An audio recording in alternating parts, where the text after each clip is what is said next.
Ketakutan seringkali menghalangi hidup saudara. Ketakutan bisa menahan saudara mengejar mimpi saudara, bisa meyakinkan saudara bahwa saudara kurang cakap, dan bisa juga menghentikan saudara melakukan hal yang benar. Inilah alasan ketakutan tidak cocok dengan menghayati hidup oleh iman. C.S. Lewis memberikan saran cerdas bahwa saat orang Kristen terlalu fokus pada kehidupan setelah kematian, mereka tak berguna lagi di bumi. Seolah-olah sebagian orang salah menafsirkan perintah Yesus tentang hidup di dunia, tetapi bukan dari dunia. Mereka meyakinkan diri bahwa kehidupan Kristen adalah hidup aman, seperti dalam gelembung pelindung, dan menghayati hidup seolah dunia sekitar adalah sesuatu yang harus ditakuti dan sesuatu yang darinya mereka harus melindungi diri. Masalahnya dengan pemahaman semacam ini adalah membatasi kehidupan di luar, orang di luar, dan merampok kita dari kemampuan untuk membuat perbedaan. Ini menciptakan penilaian bahwa orang Kristen hidup dalam ketakutan. Jika Yesus pernah menyerah pada ketakutan, Dia tak akan berjumpa dengan orang-orang yang paling membutuhkannya. Dia tak akan berdiri bagi mereka yang tak dapat bersuara terhadap pemimpin agama. Dia tak akan pergi ke Yerusalem, padahal tahu dia berjalan menuju kematiannya.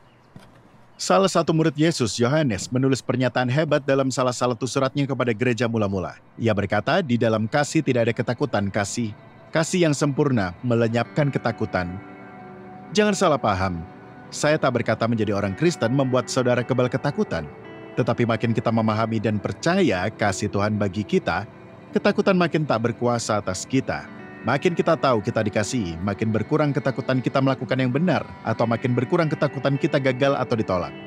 Melihat ke belakang, saya tahu dari pengalaman bahwa saat saya bergumul untuk dikasihi, itulah saat saya merasa paling tidak aman. Saat saya berusaha untuk mendapatkan kasih, saat saya menyenangkan manusia, namun saat saya makin merasa aman dalam kasih Tuhan bagi saya, itulah saat saya makin percaya diri.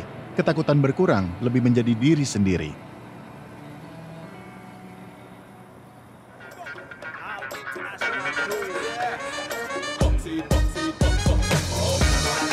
Seolah ada dua cara menghayati hidup saya bagi Tuhan. Pertama, menggunakan setelan putih bersih ini. Takut akhirnya hidup saya dihakimi berdasarkan sebersih apa saya menjaganya. Sudah pasti saya tak akan menolong orang yang jelas-jelas hanya memerlukan bantuan untuk mengganti ban. Atau menolong wanita muda yang jelas-jelas terlalu banyak minum untuk dapat pulang ke rumah. Ini karena saya takut akan noda yang dapat ditinggalkan di setelan putih bersih ini. Atau, saya dapat melihat hidup saya seperti terang. Terang yang mestinya datang ke tempat yang tak memiliki terang. Ini berarti membawa kasih ke tempat di mana kasih sulit didapat. Ini berarti membawa pengharapan bagi mereka yang hilang pengharapan. Memedulikan mereka yang diperlakukan seperti tidak ada.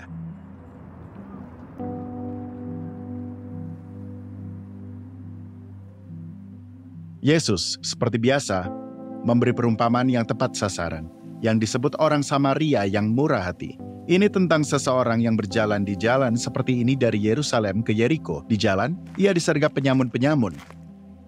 Mereka merampoknya habis-habisan dan meninggalkannya setengah mati di sisi jalan. Dua orang pertama yang menjumpainya adalah imam dan seorang Lewi. Keduanya memiliki peran penting di bait suci Yahudi. Bukannya membantu korban, mereka malah melewatinya dari seberang jalan, yang sebenarnya lelucon dari Yesus. Sebab jalan ini terkenal berkelok dan sempit. Tidak ada seberang jalan. Gambar yang dilukiskan Yesus tentang pemimpin agama ini, entah melangkainya atau mendaki untuk memutarinya. Alasan mereka meninggalkannya di sana karena seperti yang pernah kita bahas, menyentuh orang tertentu seperti orang sakit, mati, atau sekarat, akan menajiskan seseorang dan membuatnya tak bisa masuk bait suci. Dalam cerita ini, menghayati iman berarti mereka harus berjalan melewati orang sekarat itu, agar tetap bersih dan bisa melakukan tugas agamawi mereka. Orang berikutnya yang datang adalah pahlawan cerita ini. Ia orang Samaria. Banyak orang Yahudi merendahkan orang Samaria karena mereka tidak hidup dengan aturan agama yang sama. Bukannya berjalan melewati orang itu, ia menolongnya, membalut luka-lukanya, membawanya ke penginapan setempat, dan bahkan membayar biaya pengobatannya. Bagi imam dan orang Lewi itu, rasa takutnya melakukan kesalahan dalam mematuhi agama malah menghentikan mereka untuk mengasihi. Saat orang Kristen salah memahami Alkitab atau ajaran Yesus, itulah saat terjadinya kekacauan dan orang menjadi egois. Bagi orang Samaria itu, kasih hanyalah cara hidup. Perumpamaan seperti ini yang membongkar penilaian negatif terhadap orang Kristen dan mengingatkan saya apa makna mengikuti Yesus, yakni untuk hidup, benar-benar hidup. tidak didikte oleh ketakutan, tetapi oleh kasih bagi sesama.